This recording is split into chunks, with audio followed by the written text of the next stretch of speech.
श्री स्वामी समर्थ। तुम्हा सर्वांचं माझ्या चॅनलमध्ये मनापासून स्वागत आहे। तर बघा, इंग्रजी महिन्यात पहिला सण म्हणजेच मकर संक्रांती आणि हा संक्रांतीचा सण सौभाग्यवती स्त्रियांसाठी खूप खास मानला जातो, कारण प्रत्येक स्त्रियांना छान असं तयार व्हायला खूप आवडतं। त्यामुळे मकर संक्रांतीचा दिवस स्त्रियांसाठी खूप मोठा सण आहे। आजच्या व्हिडिओमध्ये मी तुम्हाला मकर संक्रांतीच्या दिवशी सौभाग्यवती स्त्रियांनी कोणत्या रंगाची साडी नेसावी, त्याचबरोबर कोणत्या रंगाची साडी चुकूनही नेसू नये, संक्रांतीसाठी कोणते शुभ रंग आहेत आणि या दिवशी प्रत्येक स्त्रिया बांगड्या भरतात, तर बांगड्या भरताना कोणत्या रंगाच्या बांगड्या अजिबात घालायच्या नाही आहेत आणि कोणत्या प्रकारच्या बांगड्या घालाव्या, अशी बरीच माहिती मी तुम्हाला आजच्या व्हिडिओमध्ये सांगणार आहे। व्हिडिओ पूर्ण बघा, जेणेकरून तुम्हाला संपूर्ण माहिती मिळेल। जर तुम्ही चॅनलवर नवीन असाल तर चॅनलला सबस्क्राइब करायला मात्र विसरू नका आणि व्हिडिओला लाईक करायला मात्र विसरू नका। या वर्षी म्हणजे 2024ला मकर संक्रांत 15 जानेवारीला साजरी केली जाणार आहे। पोष महिन्यात जेव्हा सूर्य मकर राशीत प्रवेश करतो तेव्हा हा उत्सव म्हणजे संक्रांत साजरी केली जाते। या दिवसापासून सूर्याचे उत्तरायण सुरू होते, म्हणजे सूर्य हा पूर्वेलाच उगवतो पण तो उत्तरेकडे थोडासा झुकलेला दिसतो आणि या संक्रांतीपासूनच वातावरणातील थंडी ही हळूहळू कमी होत जाते आणि या संक्रांतीपासूनच दिवस हा हळूहळू मोठा होत जातो, कारण मकर संक्रांतीच्या आधी दिवस लहान होता आणि रात्र मोठी होती, पण मकर संक्रांतीनंतर दिवस हा हळूहळू मोठा होत जातो आणि रात्र ही छोटी होत जाते। तसेच मकर संक्रांतीला स्नान, दान, धर्म, देवांचे दर्शन, तप यांना विशेष महत्त्व असते। या दिवशी पवित्र नद्यांमध्ये स्नान करणं खूप पुण्यकारक मानलं जातं।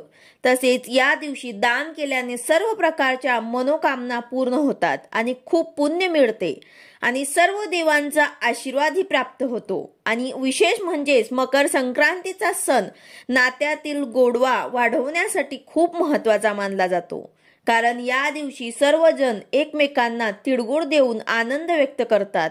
तर अशा प्रकारे मकर संक्रांतीचं खूप महत्त्व आहे, पण त्याचबरोबर स्त्रियांसाठी हा सण अतिशय महत्त्वाचा मानला जातो। या दिवशी हळदी कुंकवाला विशेष महत्त्व असते, त्यामुळे हा सौभाग्यकारक सण म्हटला तरी सुद्धा चालेल।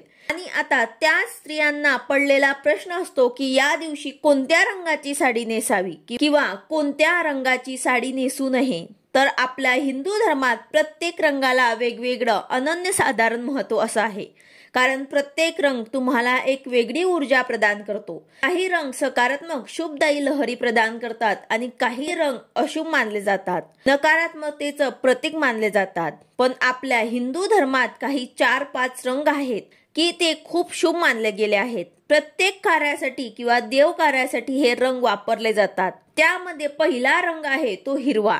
हिरवा रंग हा सौभाग्याचं प्रतीक मानलं जातं, कारण नवरी ही लग्नामध्ये हिरव्या रंगाचा चुडा भरत असते किंवा महिला लग्न झाल्यानंतर शक्यतो हिरव्या रंगाच्या बांगड्या हातामध्ये घालतात, त्यामुळे त्यांच्या पतीचा आयुष्य वाढत असतो असं हिंदू धर्मशास्त्र सांगतं।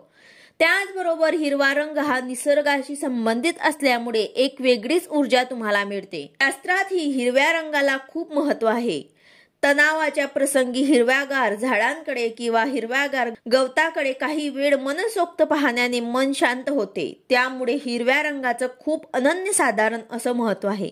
आपण देवीची ओटी भरताना सुद्धा हिरव्या रंगाचं ब्लाउज पीस किंवा हिरव्या रंगाची साडी घेतो, त्यावरूनच हिरवा रंग हा किती महत्त्वाचा आहे। त्यामुळे शक्य झालं किंवा तुमच्याकडे असेल तर मकर संक्रांतीला हिरव्या रंगाची साडी अवश्य नेसा, नसेल तर आपल्या धर्मशास्त्रात लाल रंग सुद्धा खूप महत्त्वाचा मानला जातो। आपण रोज देवांची पूजा करताना किंवा कोणतेही पूजा मांडणी करताना आपण पाटावर लाल रंगाचं वस्त्र टाकतो, कारण लाल रंग हा सर्व देवांना त्याचबरोबर माता लक्ष्मीला सुद्धा अत्यंत प्रिय आहे। त्याचबरोबर आपल्या सौभाग्यामधील एक सर्वात महत्त्वाची गोष्ट म्हणजेच कुंकू, हे सुद्धा लाल रंगाचं असतं, कारण सौभाग्यामधील सर्वात महत्त्वाची गोष्ट म्हणजेच हळदी कुंकू, त्यामध्ये कुंकुवाचा रंग हा लाल असतो। लाल रंगाचं खूप महत्त्व आहे। हा रंग उत्साह, उमंग, सौभाग्य, धैर्य आणि नवीन जीवनाचं प्रतीक मानला जातो। त्यामुळे शक्य असेल तर तुम्ही मकर संक्रांतीला लाल रंगाची साडी सुद्धा नेसू शकतात। त्याचबरोबर तुम्ही केसरी रंगाची साडी सुद्धा नेसू शकतात, कारण केसरी रंग हा सूर्योदय आणि सूर्यास्ताचा रंग आहे। केसरी रंग त्याग, ज्ञान, शुद्धता आणि सेवेचं प्रतीक आहे। छत्रपती शिवाजी महाराजांच्या सेनेचा सुद्धा ध्वज, रामकृष्ण आणि अर्जुन यांच्या रथाचे ध्वज सुद्धा केसरी रंगाचे होते, कारण केसरी रंग शौर्य, बलिदान आणि वीरता यांचे प्रतीक आहे। तसेच केसरी रंग हा देवी शक्तीचे प्रतिनिधित्व करतो। या रंगातून सकारात्मक ऊर्जा प्रवाहित होते। त्यामुळे केसरी रंगाची साडी घातल्याने सुद्धा तुम्हाला एक नवीन प्रकारची ऊर्जा मिळेल। त्यानंतर पिवळा रंग, आपल्या हिंदू धर्मामध्ये बघा, पिवळ्या रंगाच्या कपड्यांना पितांबर म्हटलं जातं। कोणत्याही प्रकारच्या मांगलिक कार्यात पिवळा रंग जास्त वापरला जातो।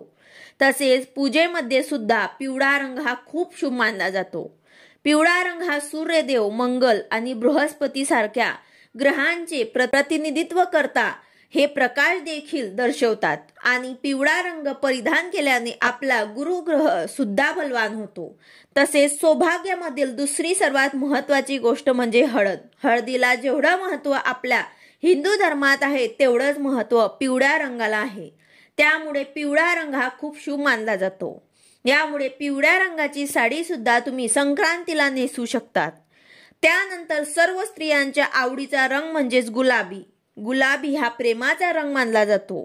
तसेच हा रंग आनंदाचा प्रतीक सुद्धा मानला जातो। गुलाबी रंग हा नेहमी स्त्रियांना आकर्षित करतो। स्त्रीचं वय काहीही असो, पण त्यांना गुलाबी रंग आवडतोच। गुलाबी रंगाचे कपडे परिधान केल्यामुळे आपलं मन सुद्धा खूप प्रसन्न होत असते आणि वेगळीच ऊर्जा, एनर्जी आपल्याला मिळत असते आणि गुलाबी रंगामुळे सुख समाधान येतं आणि मन सुद्धा शांत राहतं। त्यामुळे गुलाबी रंगाचं एक वेगळं अनन्यसाधारण असं महत्त्व आहे। त्यामुळे तुम्ही गुलाबी रंगाची साडी सुद्धा नेसू शकतात। आता मी तुम्हाला जे काही रंग सांगितले ते शुभ रंग आहेत आणि संक्रांतीच्या दिवशी अशा रंगाचे कपडे परिधान केल्यामुळे असे रंग बाहेरची उष्णता शोषून घेतात आणि आपले शरीर ऊर्जात ठेवतात। शक्यतो तुम्ही या रंगाचे कपडे परिधान करा। थंडीपासून आपलं संरक्षण व्हावं म्हणून गडद रंगाचे कपडे या दिवशी घातले जातात। पण त्याचबरोबर तुम्ही चिंतामणी कलर, पोपटी कलर, राणी कलर, क्रीम कलर अशा रंगाच्या साड्या सुद्धा नेसू शकतात। या सर्व रंगाच्या साड्या तुम्ही नेसू शकतात। मग तुम्हाला प्रश्न पडला असेल की या दिवशी कोणत्या रंगाची साडी नेसायची नाही, तर आपल्या हिंदू परंपरेनुसार संक्रांती देवीने ज्या रंगाचं वस्त्र परिधान केलेलं असतं ती रंगाची साडी किंवा त्या रंगाचं वस्त्र या दिवशी परिधान करू नये असं सांगितलं जातं। म्हणजे ही पद्धत बघा पूर्वीपासूनच चालत आलेली आहे। संक्रांत जवळ आली की यंदा संक्रांत कशावर आलेली आहे आणि आपण तो रंग पूर्णपणे वर्ज करत असतो। पण या वर्षी म्हणजे 2024ला यंदा संक्रांत काळ्या रंगावर आलेली आहे। त्यामुळे या वर्षीची संक्रांतीला काळ्या रंगाची साडी आपण चुकूनही नेसायची नाही। आपल्या सर्वांना माहित आहे की आपल्या हिंदू धर्मात काळा रंग अतिशय अशुभ मानला जातो। कोणत्याही देव कार्यात किंवा शुभ कार्यात आपण काळा रंग वापरत नाही। पण मकर संक्रांत हा एकमेव असा सण आहे की या दिवशी काळ्या रंगाची साडी ही आवर्जून घातली जाते। पण यंदा संक्रांती देवीने काळ्या रंगाचं वस्त्र परिधान केलेलं आहे। त्यामुळे आपल्याला या वर्षी म्हणजे 2024 मध्ये काळ्या रंगाची साडी किंवा काळ्या रंगाचे कपडे घालता येणार नाही। त्यामुळे तुम्ही चुकूनही हे रंग वापरू नका। आता त्यानंतर बांगड्यांबद्दल सांगायचं झालं तर संक्रांतीला प्रत्येक स्त्री बांगड्या भरत असते। 16 शृंगारामध्ये बांगड्यांचा समावेश असतो। त्यामुळे आपल्या हिंदू धर्मशास्त्रात बांगड्यांना सुद्धा खूप महत्त्व आहे आणि संक्रांतीला सर्व स्त्रिया छान छान काठापदराच्या साड्या घालतात, हळदी कुंकू करतात, तिळगुळ देतात आणि त्यामुळे आपल्या हातामध्ये 2-2 तरी काचेच्या बांगड्या ह्या असल्याच पाहिजे। त्यातल्या त्यात तुम्ही हिरव्या रंगाच्या बांगड्या घालण्याचा प्रयत्न करा, कारण हिरवा रंग हा सौभाग्याचं प्रतीक मानलं जातं आणि असं सुद्धा म्हटलं जातं की हिरव्या रंगाच्या बांगड्या घातल्यामुळे त्यांच्या सौभाग्यामध्ये वाढ होते, म्हणजेच काय तर त्यांच्या पतीचे आयुष्य वाढते असे हिंदू धर्मशास्त्र सांगते। त्यामुळे शक्यतो तुम्ही काचेच्या आणि हिरव्या रंगाच्या बांगड्या घाला आणि त्यातल्या त्यात बांगड्या घालताना एका हातामध्ये 6 आणि दुसऱ्या हातामध्ये 7 अशा बांगड्या आपल्याला घालायच्या आहे। हे बांगड्या घालण्याचे नियम आहेत, म्हणजेच एका हातामध्ये आपल्याला एक बांगडी जास्त घालायची आहे। तुम्ही कितीही बांगड्या घाला, पण एक हातामध्ये एक बांगडी तुम्हाला कमी घालायची आहे।